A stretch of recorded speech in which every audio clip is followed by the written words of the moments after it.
ازيكم حبايبي؟ عاملين ايه؟ اخباركم ايه؟ ان شاء الله تكونوا بخير كده يا رب كده دايما.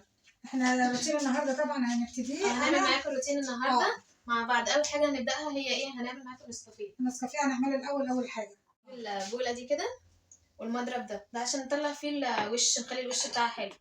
وجبنا معاكم بقى المجات، نشرب معاكم بقى حاجه سخنه كده ونقعد نتكلم وناخد وندي مع بعض.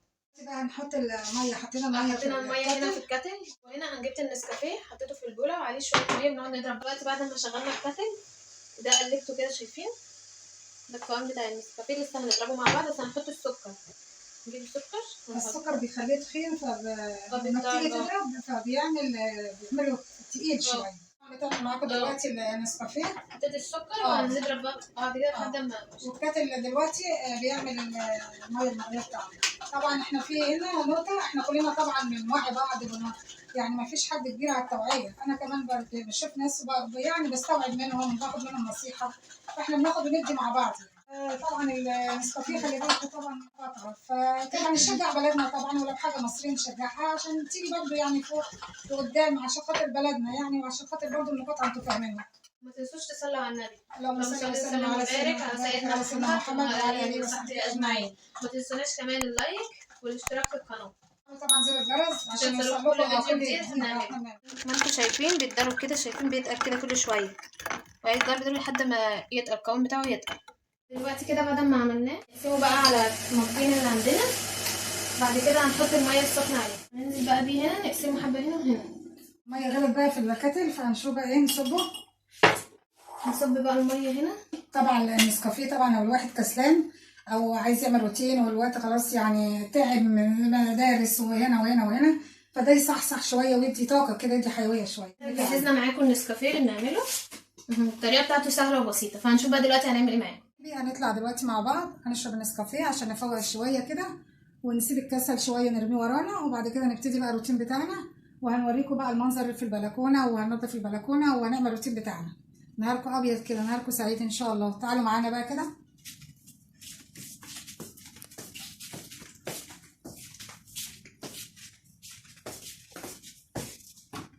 النسكافيه اهو. اول حاجه طبعا هنعملها النهارده ونبتديها، هنولع القران، ودي حاجه جميله يعني، بتدي بيت بركه وتدي خير وتمنع اي حاجه وحشه. فدلوقتي بقى ايه، الصلاه هنا طلعنا كده، وهنطلع بقى على البلكونه، هنعمل بقى الروتين بتاعنا. هنفتح بقى الستار.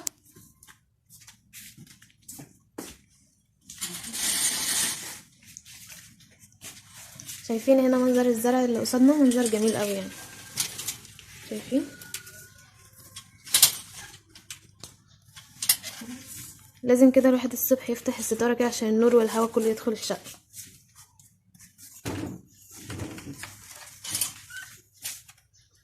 ايه رايكم في جو الصبح كده؟ انت نشاط وحيويه كده، والانسان اللي هو بقى ايه كسلان وعايز ينام وتعبان وتعب من شغل واللي وراه يفوق بقى لما يشوف الدنيا والنهار والجو الجميل ده. طبعا احنا في اسكندريه، وكان عندنا قبل كده نوه وكان في شتاء، بس النهارده شكلها كده بتقول هتشتي شويه، فالشتاء جميل، حاجه حلوه من عند ربنا. شايفين السما مغيمه اساسا. عندنا جو الصبح جميل قوي.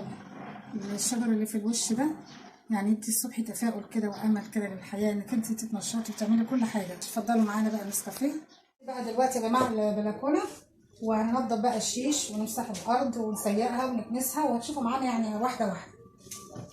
طبعا السبت ده لا غنى عنه في البلكونه، طبعا اي بلكونه السبت ده. والكراسي بره كده هندخلها، ولما نخلص هنطلعها تاني ونحطها قصاد الترابيزه والحاجات. المرجحه دي محطوطه في البلكونه عندنا، فعليها فرش ولها حاجات، بس احنا ما بنحطهاش عشان طبعا التراب والشتاء والحاجات دي. فدلوقتي واحنا بعد ما نخلص هنفرشها هناخدهم ونحطهم معاك. هنشوفوا بقى شكلها. وهنا عندنا برضو الزرع، هنا كانت شاهد بنتي كانت جايباه، فطبعا بصوا هنا كانت في زرع ياما، كان في كتير، بس كان كل دول مليانين.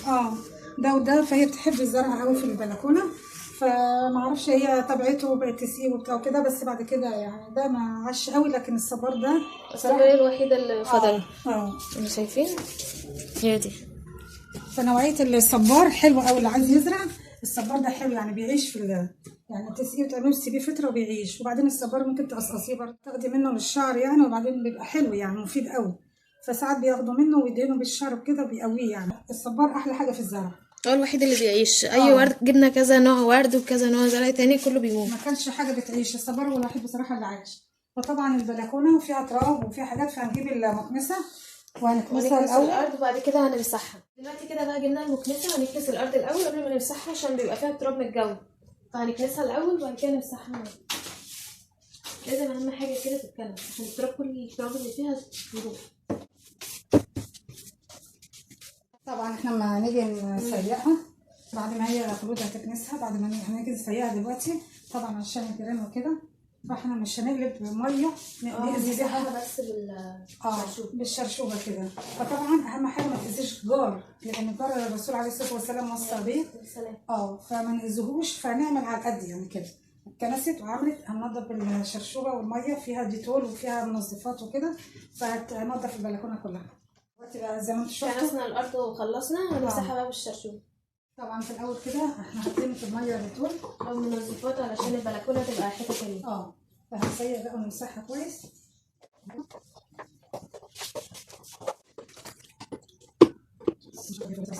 دلوقتي كده مسحنا البلكونه بالشرشوبه والاول كنسناها وبقى كده تمام. هنشيل بقى الحاجه دي ونكمل باقي. نمسح الحيطان ونمسح الشيش ونمسح الحاجه اول ما الارض تنشف ونفرشها. اول حاجه طبعا بصوا التراب هنا بيبقى جامد قوي الصبح.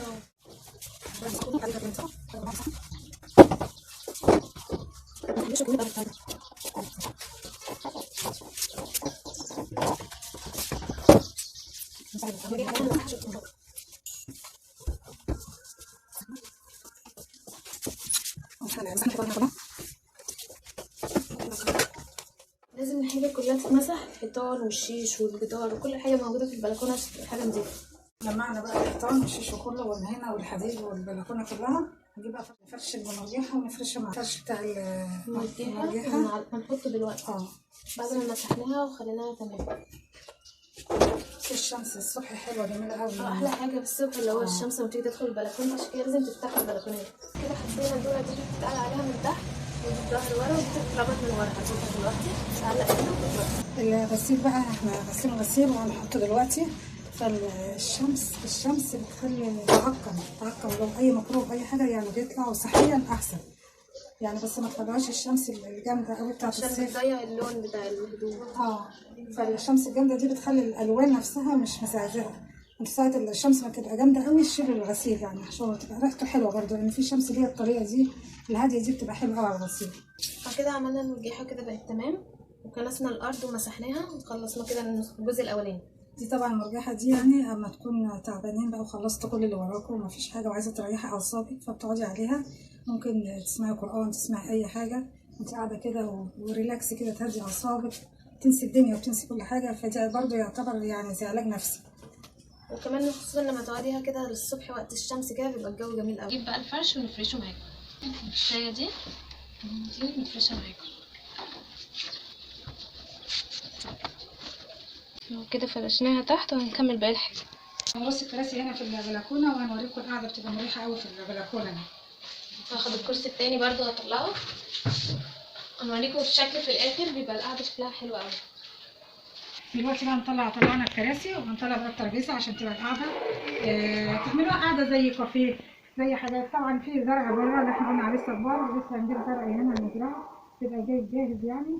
وهنملاها هنا اللي هي الفتحات دي كلها طبعا بتبقى زرع فيبقى شكلها حلو. وفي بعد كده احنا جايبين ليد عايز يتركب على الجدار كده من تحت، بس لسه هنركبه بعد قبل رمضان. احنا قربنا خلاص قبل رمضان. نبقى نصور لكم. نملاها بقى انوار وتبقى يعني شكلها حلو حاجات رمضان. دلوقتي هنطلع بقى الترابيزه نجيب بقى مفرش ونحط عليها، ونجيب زرعيه كده نحطها برده. دلوقتي جبنا المفرش ده هنحط عليها ونشوف شكله في الاخر يبقى شكله ايه. وطبعا بعد ما شفتوا الكراسي والمرجيحه وفرشنا الارض ومسحنا البلكونه وجبنا كده المفرش ده هنحطه على الترابيزه دي. بعد كده هنجيب الزرعيه دي كده. قدام الزرعيه ده هو بيتحط كده كشكل زينه، فهنحط دي هنا كده. المناديل برضه تبقى موجوده في الجنوب كده واحنا قاعدين، تبقى القعده كده رايقه وحلوه كده. ده الشكل شايفين. طبعا احنا فرشنا السجاده تحت مش شايفه دي كده، والمفرش على الترابيزه، والكراسي طلعناها، والمرجحه ركبنا الحاجه بتاعتها الفرش بتاعها. المرجحه كده اللي عايز يقعد على المرجحه بيقعد، واللي عايز واللي يشرب عايز يشرب حاجه على الكراسي هنا او والترابيزه. ساعات بنجيب فطار هنا برضه، او فطار بنفطر برضه بنقعد هنا. نفطر هنا، بتبقى القعده حلوه قوي الصبح. فين شكل الزرع، يعني الواحد اول ما يقوم الصبح ويفتح البلكونه على المنظر ده بيبقى حاجه تفتح النفس يعني على اليوم كله. دلوقتي بقى يا حبايبي احنا خلصنا البلكونه، فمسحنا زي ما انتوا شفتوا المنظر هنا، وفرشنا الارض وعملنا المرجحه وعملنا كل حاجه.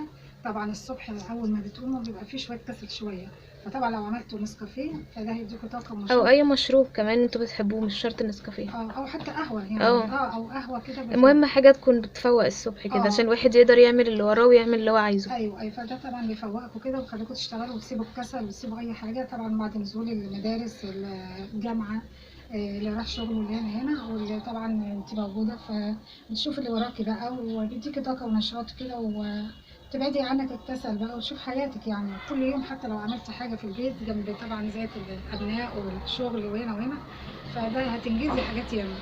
فالراحه النفسيه برضو دي عليها عمل كبير قوي. تفصلي شويه يعني التعب بتاع اليوم كله. خلاص خلصتي وعملتي، فتفصلي بقى، تقعدي مع نفسك وتشربي كده حاجه وتهدي اعصابك، وتقعدي طبعا كده ما تفكريش في حاجه غير ما كل وراكي وسيبي على الله. دلوقتي بقى هنروح نجيب الغسيل ونشره معاكم وهتشوف هنعمل ايه.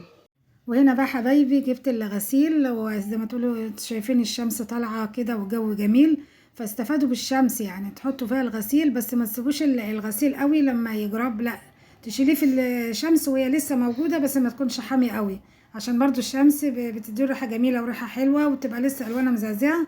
فتحطوه شويه كده زي ساعتين، هو اصلا معصور يعني جاهز، فبتحطيه شويه وبعد كده تشيليه. وبعد كده ايدك طبعا زي ما قلنا قبل كده، ايدك يعني على طول في البيت، في النظافه، في الكنس، في الغسيل اول باول. ما تسيبيش الغسيل لما يتراكم عليكي مثلا، او تسيبي صحون في الحوض مثلا المطبخ لما تتكوم عليكي، كل ده يبقى صعب عليكي. فاول باول كده طول ما انت واقفه ايدك شغاله على طول. خلصتي اللي وراكي اعملي صحنين كده بقى حبايبي. انا نشرت الغسيل، انا على طول اول باول الغسيل ما بركموش، فعلى طول خدوا الغسيل اول يعني كل حبه كده، حتى لو صغيرين ورا كل يوم فكل يوم بيطلع حبه، فالواحد بيغسلهم وينشرهم. وكده خلصنا الغسيل ونشرناه خلاص، والشمس طالعه اهي شكلها بتغيم من عليها، ممكن تشتي. شايفين مغيمه اساسا. انتوا عارفين اسكندريه طبعا كل شويه في حال، فشويه الشمس تلاقيها حلوه وشويه تلاقيها الشمس بتروح يعني، وممكن تنقط ممكن تشتي كده. فربنا يستر بقى على الغسيل. ممكن بعد كده لو شتا تنزل الستاره نفردها. كده خلاص اهو البلكونه زي ما انتم شايفينها. شايفين كده البلكونه تمام، والغسيل فتحناها كده عشان تهوي علشان الشمس تدخل. وكمان ما تنسوش بقى تصلوا على النبي، اللهم صل وسلم وبارك على سيدنا محمد وعلى اله وصحبه اجمعين. وكمان ما تنسوش اللايك والسبسكرايب وتفعلوا زر الجرس عشان يوصلكم كل فيديو جديد احنا بنعمله. وبس كده نكون خلصنا معاكم روتين النهارده، ونضفنا البلكونه ونشرنا الغسيل وعدلنا كل حاجه وخليناها شكلها جميل. يا رب يكون عجبكم كده وتكونوا استفدتوا. ان شاء الله نكون مع بعض كده ان شاء الله في كل فيديو باذن الله.